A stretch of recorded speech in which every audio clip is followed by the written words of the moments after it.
going right or left? Right.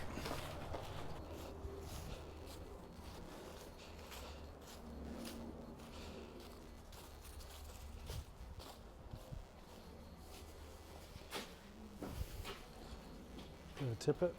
We'll go straight. Here we go.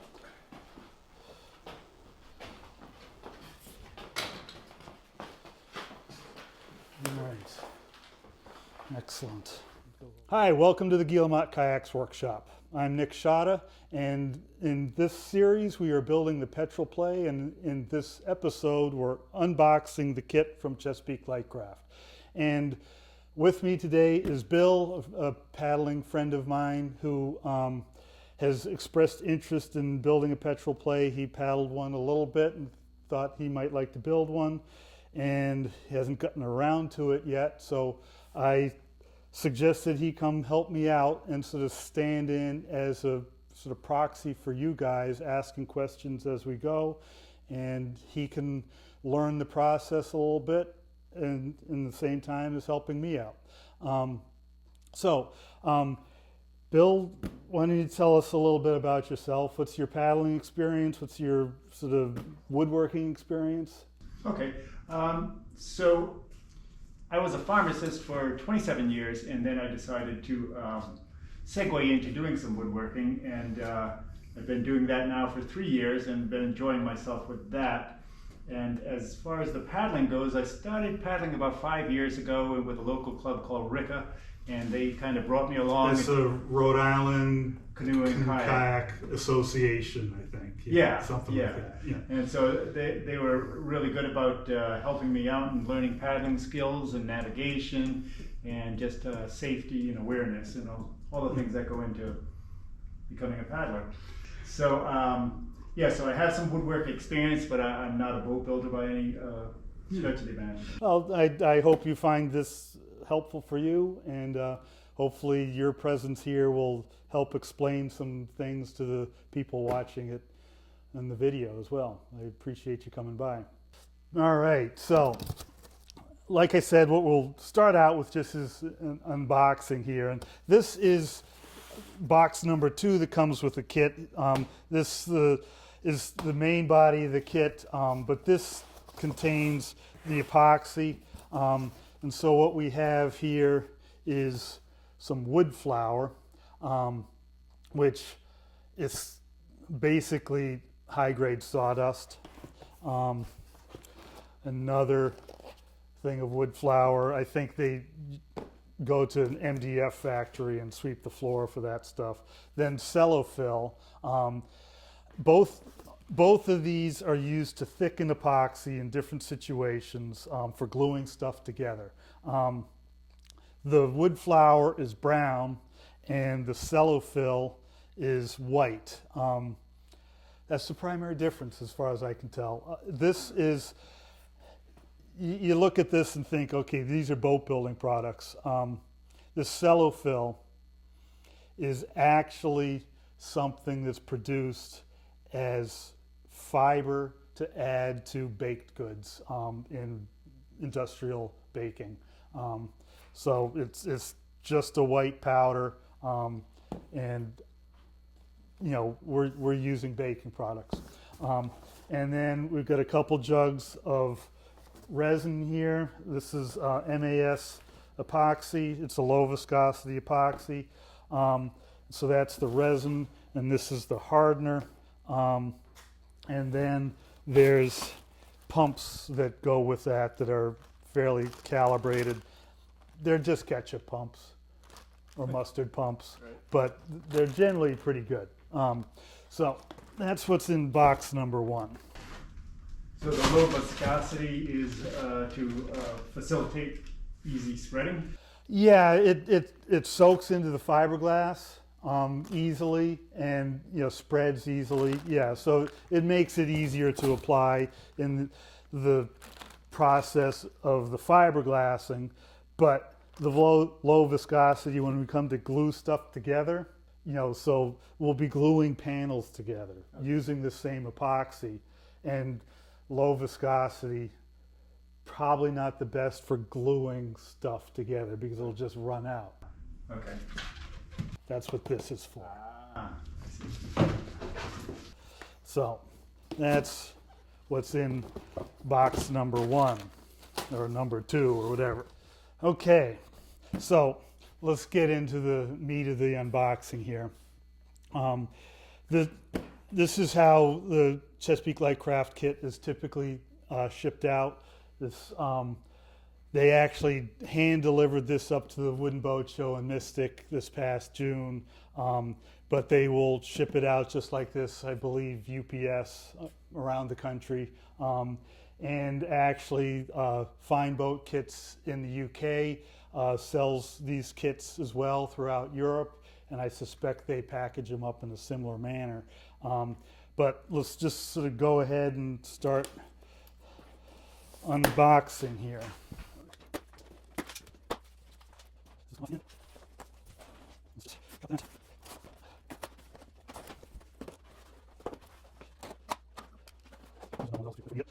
So these big pieces of cardboard, I find them, they can be useful to keep.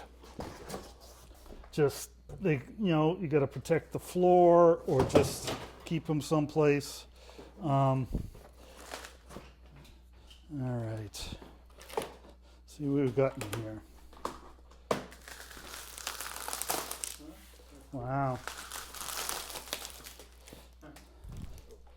So, they really secure this. Again, this is supposed to go through UPS and have all the UPS goons deal with it and not destroy it. So, first things first. This will be the seat. This is the standard seat that comes with the kit. There's other options, but this is a really pretty comfortable minimalist seat. Gets the job done. We can make a pile over on the sawhorse over there. And then, I don't know, we'll just sort of start finding what we can peel back on the tape here.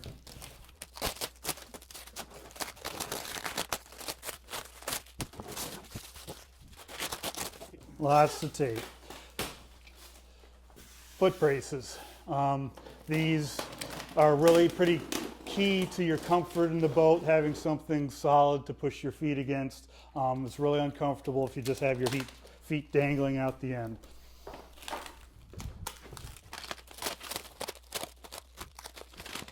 This is a roll of fiberglass tape. I think this is 3 inches wide. We use this along the inside seam between the deck and the hull.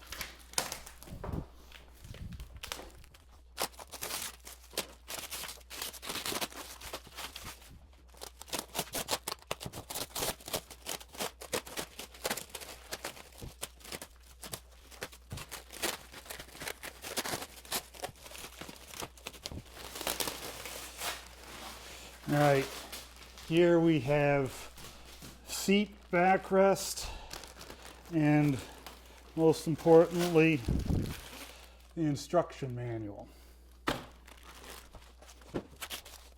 So the same instruction manual goes for the Petrel SG, which is a 17-foot version, the Petrel Play SG, which is what we're building here, and the SGL, so that is a 16-foot, 25-inch wide version of the Petrel Play for people who need a little bit more room.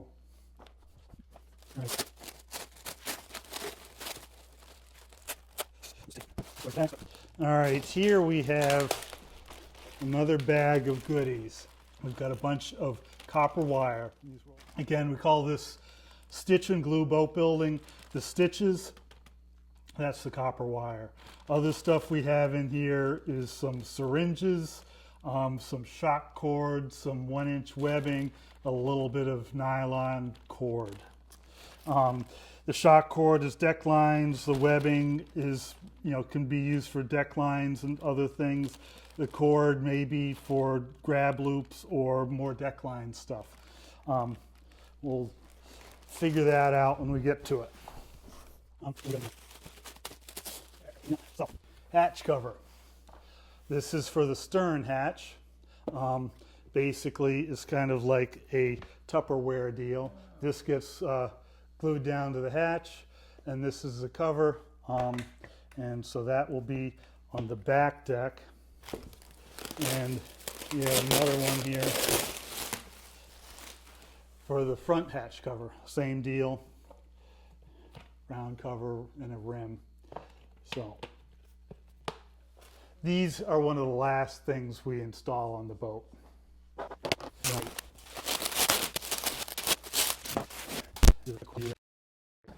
So we have here a big long roll, and it says this is Petrel plate SG, 20 yards, 4 ounce, 50 inch. Any guesses what that is? I would think that would be the fiberglass cloth. Yeah, good guess. Yep. So it's all wrapped up in a roll.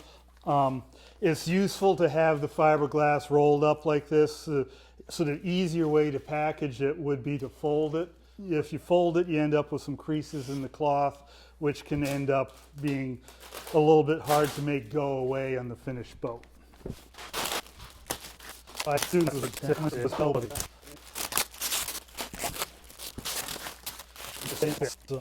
Almost all of these long pieces, there are two identical pieces, or virtually identical.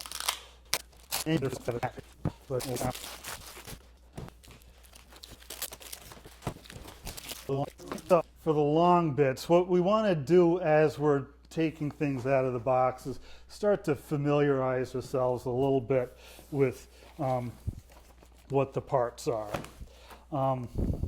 So in the manual, here is a guide to all the parts. We're going to build the deck and the hull sort of in separate operations. So I find it useful at this point to just find all the deck pieces, find all the hull pieces, and make their own pile for each.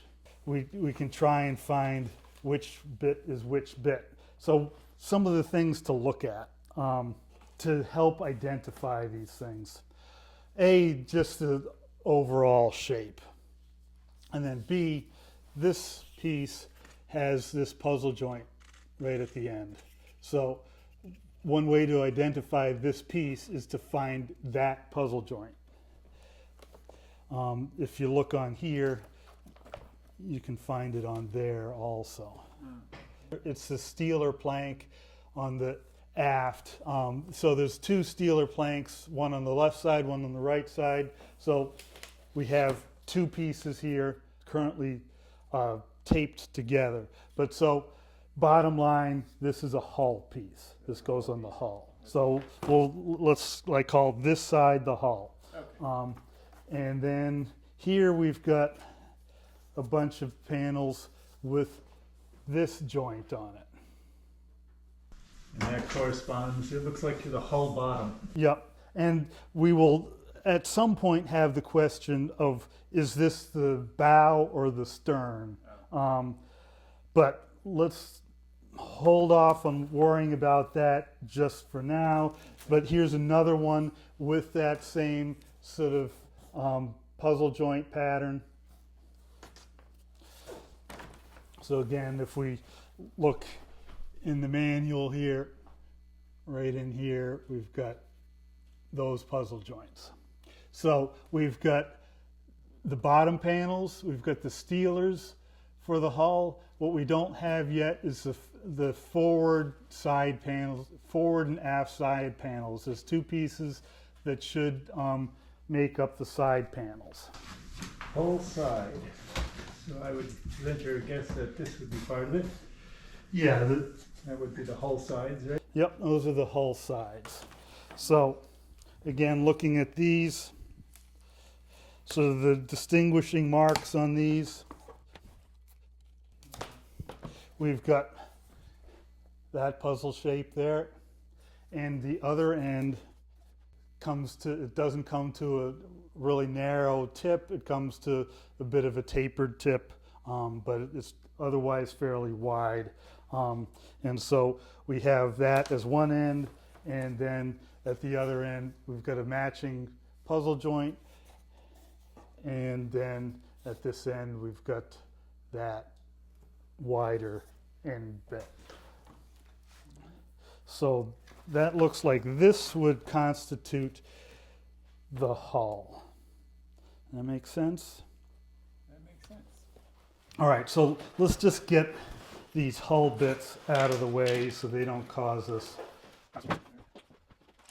So presumably we've got deck pieces to look for at this point. So we've got two sort of small triangular pieces here. There's two of them. They match each other. And those look like the front deck. Yeah, so that's the front deck. Yeah. So we've got those pieces, and then you've got some long, skinny, pointy pieces back there. Right, with the puzzle pieces here. So this is the deck side. Yeah, It looks like. yeah. So deck side. So we've got so far figured out. We've got the forward deck panels, two of them there, and then the deck sides forward and aft with that little puzzle joint right there. You want to show me the end of it?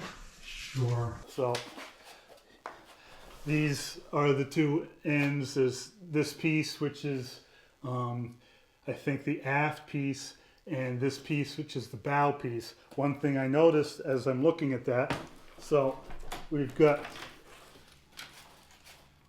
right here this broken piece, and here it is.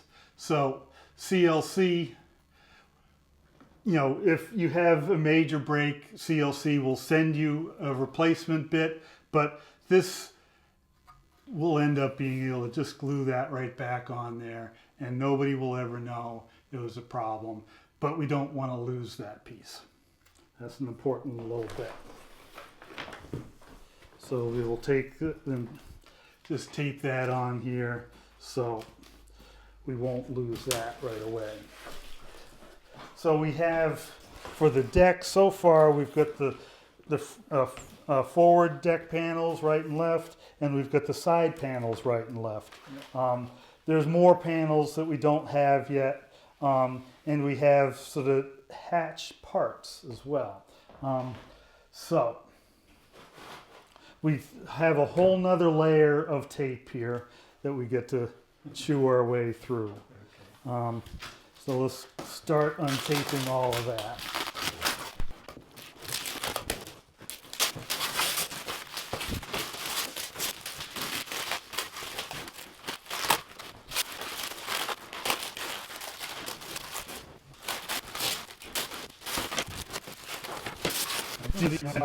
So here we have a nice ring. That would be the forward hatch ring. Presumably if there's a forward hatch ring, there's going to be an aft hatch ring someplace, and we'll make an educated guess that that oval ring right there is it. And you get a free piece of plywood with it. All right, what else do we have here? We've got a bunch of these funny looking things.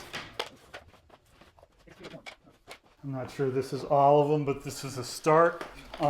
So these are exterior forms. A couple things to note on these. There's little notches on this form, and on this form there's a little dimple, a little thing sticking out.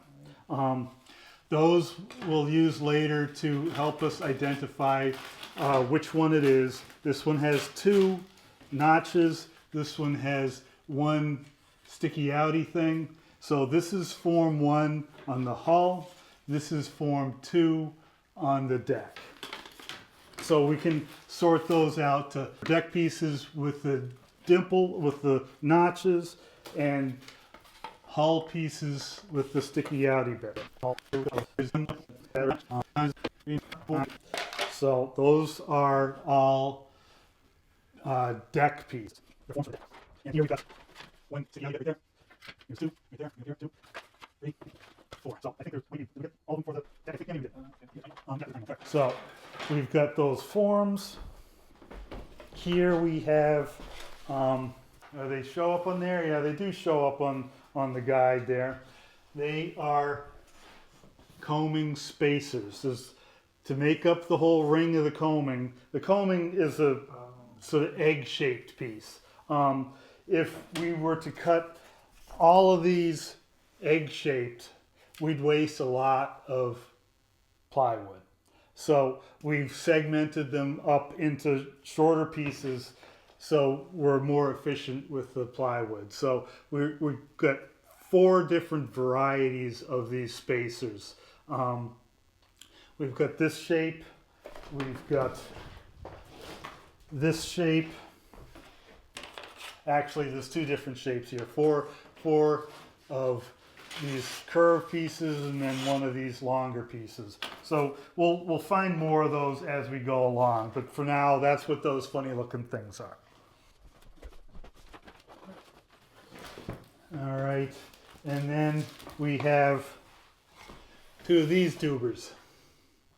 These are, I'm sure they're identified on there. Somebody calls them thigh braces. I call them cheek plates. These go on either side of your cheeks. Hold your butt in place. So, what do you think that is? That would be a bulkhead. Yeah, it looks like a bulkhead to me, yeah. And here's another one. So, guesses on forward or aft bulkhead? This would be behind your seat, I think. Oh, Wait a minute. No, this would be forward. Yeah, so this one's behind your seat. That one's wide, forward. because this would be the widest point of the boat. Yep. Yeah. Excellent. Yeah. And then we have these little goobers. We thought we had all the hull pieces. So if you look on the guide here, there's for the Steeler plank, the bow end of those, yeah, so that goes in that stack over there.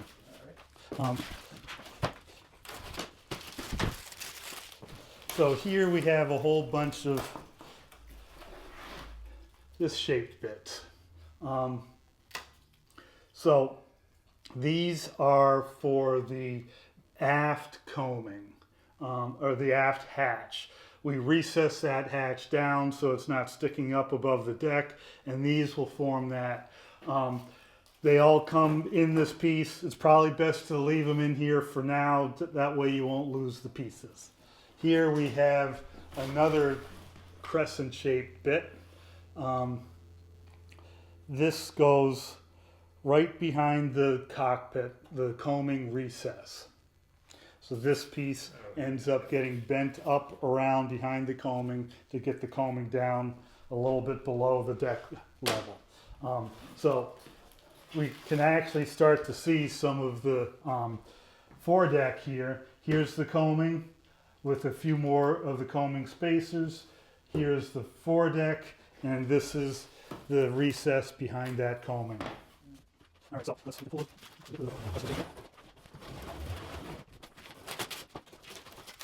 So this piece has a big oval hole in the middle. This is the aft deck. Be a little bit gentle with this because we've got these narrow pieces here, easily broken. It's not the end of the world if you break those, but we'd rather not.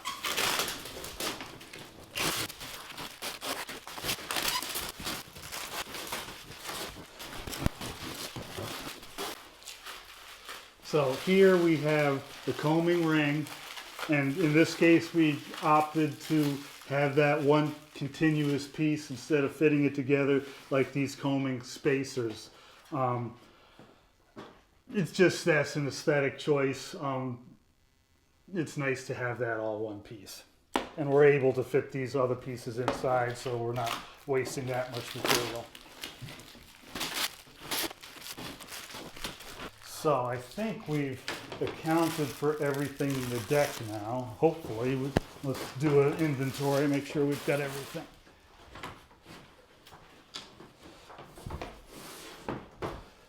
So here's the rear deck. Yeah.